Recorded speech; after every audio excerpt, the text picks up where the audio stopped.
தெய்வீகமானவர்களே, அன்பு வணக்கங்கள். இந்த பெரிய பெரிய கோயில்களுக்கு போயிருப்பீங்க.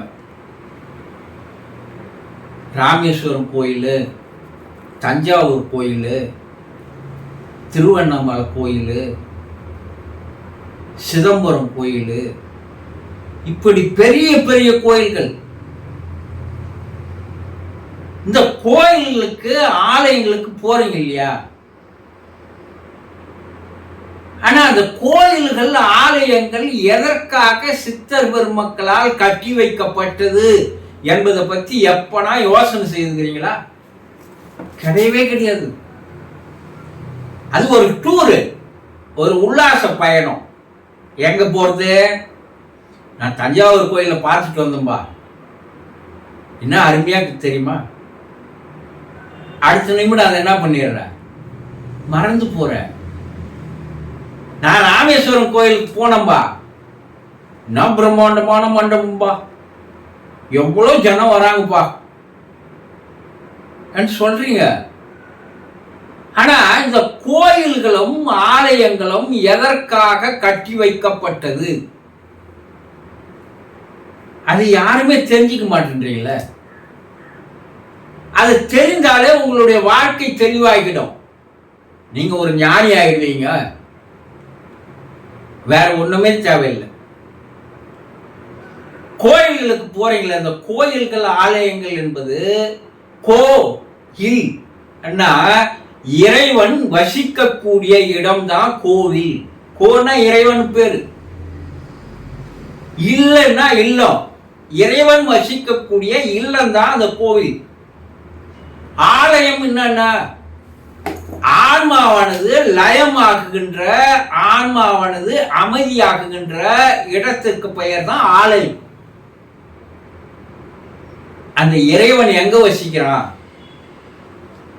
கோயில்ல இறைவன் வசிக்கின்ற இல்லம்னு சொன்னீங்க குருஜி. அப்ப அந்த இறைவன் எங்க வசிக்கிறான் கோயில்ல கேக்குறீங்க. அவன் வசிக்கின்ற இடம், இருக்கின்ற இடம் அந்த கருவறை மட்டும் அல்ல. நீங்க என்ன நினைக்கிறீங்க? கருவறையில போய் சாமி கும்பிட்டா எல்லாம் சரியாயிடுது. ஆனா இந்த ஆலயங்கள் கோயில்களை எல்லாம் சித்தர்கள் ஒரு மாபெரும் விஞ்ஞானிகள், அறிவியல் ஞானிகள். இவனுங்க கண்டுபிடிச்சதை இன்னும் இன்றைய வரைக்கும் விஞ்ஞானம் கண்டுபிடிக்கல, விஞ்ஞானிகள் கண்டுபிடிக்கல. திக்கு முக்காடுறான். கோடிக்கணக்கான விஞ்ஞானிகளுக்கு சமமானவர் ஒரு சித்தர். அப்ப இது ஏன் வச்சா, ஏன் கட்டணா? அண்ணா, நீங்க எங்கேயோ உற்பத்தி ஆகுது மின்சாரம் இல்லையா? ஆனா அந்தந்த ஊர்ல அந்த மின்சாரத்தை எடுத்து வந்து சேகரித்து வைக்கின்ற இடம் ஒண்ணு இருக்குது இல்லையா? அதை என்ன சொல்றோம்? மின் துணை நிலையம் என்று சொல்றோம். மின் சேமிப்பு துணை நிலையங்கள், சப்ஸ்டேஷன் சொல்றோம் இல்லைங்களா? இந்த சப்ஸ்டேஷன்ல டிரான்ஸ்பாரங்கள் பல இருக்கும் இல்லையா? எங்கேயோ உற்பத்தி ஆகிற மின்சாரத்தை கொண்டு வந்து இந்த இடத்தில் சேமித்து வைக்கிறார்கள். அதுல இருந்துதான் எல்லா வீடுகளுக்கும் மின்சாரமானது தரப்படுகிறது இல்லையா? நேரம் உங்களுக்கு மின்சாரம் உற்பத்தி ஆகிற இடத்துல இருந்து நேரம் உங்க வீட்டுக்கு வரல.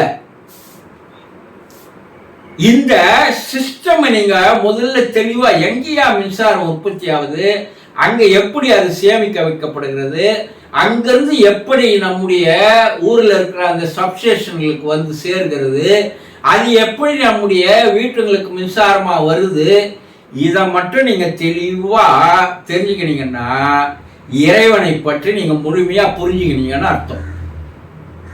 இதெல்லாம் சித்தர்கள் என்ன பண்ணா, இந்த உலகம் முழுவதும் இருக்கின்ற அந்த இறை ஆற்றலை, தெய்வீக பேராற்றலை, இந்த பிரபஞ்ச ஆற்றலை அவன் எடுத்துன்னு வந்து என்ன பண்றான், ஒரு இடத்தில் ஆலயம் கோயில் என்ற இடத்தில் அதை சேமித்து வைக்கிறான். ஆக இறை ஆற்றலை, தெய்வீக பேராற்றலை, பிரபஞ்ச ஆற்றலை தெய்வீக சக்தியை சேர்த்து வைக்கின்ற ஒரு இடத்திற்கு பெயர்தான் ஆன்மா ஆலயம். இங்க சேர்த்து வச்சிருக்கிறத நீங்க போய் அதனோடு தொடர்பு கொண்டால் அந்த சக்தியும் உங்களோட வந்து சேரும். நீங்களும் சக்தி மிக்கவராக மாறுவீர்கள். இதுதாங்க சிம்பிள் லாஜிக். இது தெரியாத நீங்க என்ன பண்றீங்க, அந்த கோயிலுக்குள்ள எப்படி போகணும், எப்படி பிரவேசம் பண்ணணும், இதெல்லாம் தெரியவே தெரியாது. இந்த பெரிய கோயில்களில் போய் கொஞ்சம் ஆராய்ச்சி பண்ணி பாருங்க. இனிமேல் 3 பிரகாரங்கள்னு வச்சிருப்பான். வெளிப்பிரகாரம் பெரிய ஒரு பாதை, அதற்குள்ள ஒரு உள்வட்டம், அதற்குள்ள ஒரு உள்வட்டம், அதுலதான் கருவறையானது இருக்கும். இந்த கருவறையில் இருக்கின்ற அந்த பிரபஞ்ச ஆற்றலை உள்ளே சேர்த்து கொள்ளுகின்ற, சேமித்து வைக்கின்ற டெக்னாலஜி, சயின்ஸ் அந்த கருவறையில் இருக்கு. கோயில் மேல கோபுரத்துல அந்த செப்பு கலசங்கள் இருக்கு பாருங்க. அந்த செப்பு கலசங்கள் தான் அந்த பிரபஞ்ச ஆற்றலை தனக்குள் ஈர்த்து உள்ளே கருவறைக்கு கீழே அனுப்புகிறது. இந்த கருவறைக்கு உள்ள இருக்கிற அந்த சிலைக்கு கீழே அந்த பிரபஞ்ச ஆற்றலானது, மேலிருந்து வருகின்ற ஆற்றலானது கீழே போக விடாமல் தடுக்கின்ற ஒரு தகடுகள் வைக்கப்பட்டிருக்கிறது. இதுக்கு சென்ட்ரல்ல அந்த சிலையில தான் அந்த தெய்வீக பேராற்றல் என்று சொல்லக்கூடிய அந்த தெய்வ மின்சாரம் சேர்த்து வைக்கின்ற ஒரு சப்ஸ்டேஷன். அது அதிலிருந்து வீசுகின்ற அதிர்வலைகள் ஒரு குறிப்பிட்ட அளவுக்கு அந்த கோயில் முழுவதும் பரவி கிடக்கும். இது இல்லாத மேல பிரபஞ்சத்திலிருந்து வீழுகின்ற அந்த தெய்வீக சக்தியை அந்த கோயில் பிரபாகரங்களில் இருக்கின்ற கல்களானது அது தனக்குள் ஈர்த்து சேர்த்து வச்சுக்கொள்ளும்.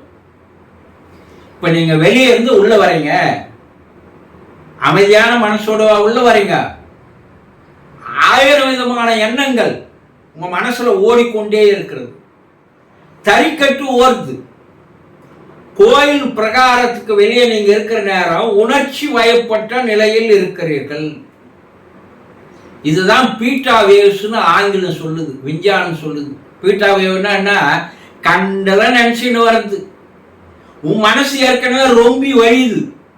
இந்த ரொம்பி வழியிற அதே பாத்திரத்தோடு நீ உள்ள போனா அந்த பாத்திரத்துல தெய்வ மின்சாரம் உள்ள இறங்காது. அப்ப அதுக்கு என்ன பண்றான்னா, ஒரு தலைவாசல் கோபுரத்துல ஒரு 2 அடிக்கு ஒரு படிக்கட்டு வச்சிருப்பான். அதை நீங்க தாண்டும் போது இந்த பீட்டா வேவ்ஸ்ல இருக்கிற தறிக்கட்டு ஓடுகின்ற மனம் கொஞ்சம் என்ன ஆகுது, குறைகிறது. அதாவது அது ஓரளவுக்கு குறைந்து விடுகிறது.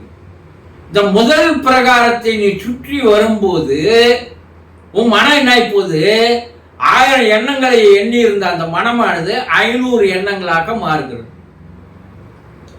2வது பிரகாரம் நீங்க சுத்தும் போது இந்த 500 200 மாறுது. 3வது பிரகாரங்களை சுத்தும் போது இந்த 200 50 மாறுது.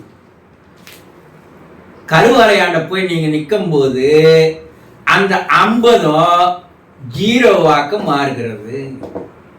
இதுதான் ஆல்பாவே என்று விஞ்ஞானம் சொல்கிறது, அமைதி நிலை.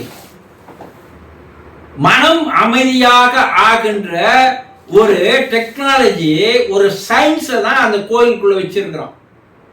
இப்போ மன அமைதி ஆயிடுச்சா, மன அமைதியானா நீங்க காலி பாத்திரம் ஆயிடுறீங்களா? இந்த காலி பாத்திரத்துல கருவறையில் இருக்கிற சிலையில இருந்து அந்த தெய்வ ஆற்றல் உங்களுக்குள்ள வந்து ரொம்புதா உள்ள, அப்போ உங்களுக்கு ஆனந்த நிலை ஏற்படுகிறது. அதற்கு அப்பால அந்த கோயில் வெளியே வந்து உட்காரும் போது பேரானந்த நிலை, பரவச நிலை உங்களுக்கு கிடைக்கிறது. இப்ப இறைவன் உங்களுக்குள்ள வந்துட்டான். இப்ப இந்த நிலையை தான் நீங்கள் உணர்ந்து கொள்ள வேண்டுமே தவிர, ஏதோ நேரம் 1000 மனசோட கோயிலுக்குள்ள போயிட்டு செருப்பு வெளியே இருக்குது, கார் வெளியே விட்டுக்கிறேன், ஸ்கூட்டர் வெளியே விட்டுக்கிறேன், என் வீட்டில் என்ன நடக்குன்னு தெரியல, ஆபீஸில் என்ன நடக்குன்னு தெரியல, இப்படி 1000 குப்பையை வச்சுன்னு கருவறை முன்னாடி போய் நின்றுன்னா நீ குப்பையாவ தான் இருப்ப தவிர நீ இறைவனை தெரிந்து கொள்ள முடியாது. இந்த டெக்னாலஜி எல்லாம் பெரிய பெரிய கோயில்ல ஒரு தியான மண்டபங்கள் வச்சிருப்பாங்க. இந்த தியான மண்டபங்கள்ல கருவறையில செய்கின்ற அத்தனை வேலைகளையும் இந்த தியான மண்டபங்கள்ல செய்து வச்சிருப்பாங்க. இப்போ இந்த தியான மண்டபத்துல கருவறைக்கு போயிட்டு நீ வந்து உக்காந்தன்னா மனம் இன்னும் பரவச பேரானந்த நிலைக்கு அந்த தியான மண்டபம் உங்களை தூக்கி உயர்த்துகிறது.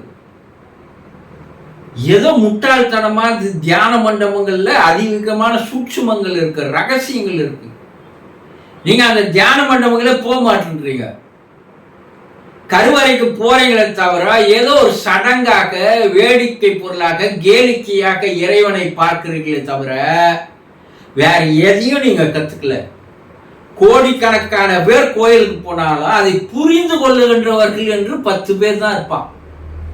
அவன் தான் வெளியே சொல்லுவான்ப்பா, என் மனம் அமைதியா இருக்குப்பா, சந்தோஷமா இருக்குப்பா, டென்ஷன் எல்லாம் போயிடுச்சுப்பா, கவலை எல்லாம் போயிடுச்சு சொல்றானா? யார் சொல்றா? ஒரு 10 பேர் சொல்லுவான், லட்சக்கணக்கில். இந்த 10 பேர் கூட வெளியே வந்தான்னா திரிய அவன் எங்கேக்கு மாறிடுறான், திரிய உணர்ச்சி வயப்பட்ட நிலைக்கு மாறிடுறான். அந்த ஆன்மாவில் இருக்கக்கூடிய அந்த ஆலயத்தில் இருக்கக்கூடிய அதே அமைதி, கிடைச்ச அமைதி ஆனந்தத்தை கண்டினியூ பண்ணணும்னா, வாழ்க்கையும் கண்டினியூ பண்ணணும்னா அது உனக்குள்ள இருக்கிற ஆன்மாவை நீ எப்போது தெரிஞ்சுக்கிறாயோ அப்போ உள்ளவே கருவறை இருக்கு, உள்ளவே கோயில் இருக்கு, உள்ளவே ஆண்டவன் இருக்கிறான். இதை தெரிந்து கொள்வதற்கு பெயர் தான் ஞானம். அப்போ ஊனுடம்பே ஆலயம், உள்ளமே பெருங்கோயில், வள்ளல் பிரானுக்கு வாய் கோபுரவாசல், செல்லம் தெளிந்தாருக்கு உள்ள இருக்கிற ஜீவனே சிவலிங்கம். நான் சித்தர்கள். ஆனா இது உடனே வந்துடாது. இது ஒரு எஜுகேஷன், ரொம்ப ஒரு PhD படிக்கிற மாதிரி. ஆனா இந்த பேசிக்ல இருந்து நீங்க வந்தாதான் அது தெரியும். அப்போ முதல்ல ஆலயங்கள் எந்த காரணத்துக்காக, எப்படி இது கட்டப்பட்டது, இந்த ஆலயங்களுக்குள்ள நம்ம எப்படி போனா அந்த ஆண்டவனோட நம்ம சேர முடியும் என்பதை பேசிக்ல தெரிஞ்சுக்கிறவனுக்கு பேர் தான் ஆன்மீகவாதியை தவிர இருப்பவெல்லாம் ஆன்மீகவாதி அல்ல. போலியான நபர்கள், கபடதாரிகள், வேஷதாரிகள் என்பதை தெளிவாக தெரிந்து கொள்ளுங்கள். சந்தோஷம்.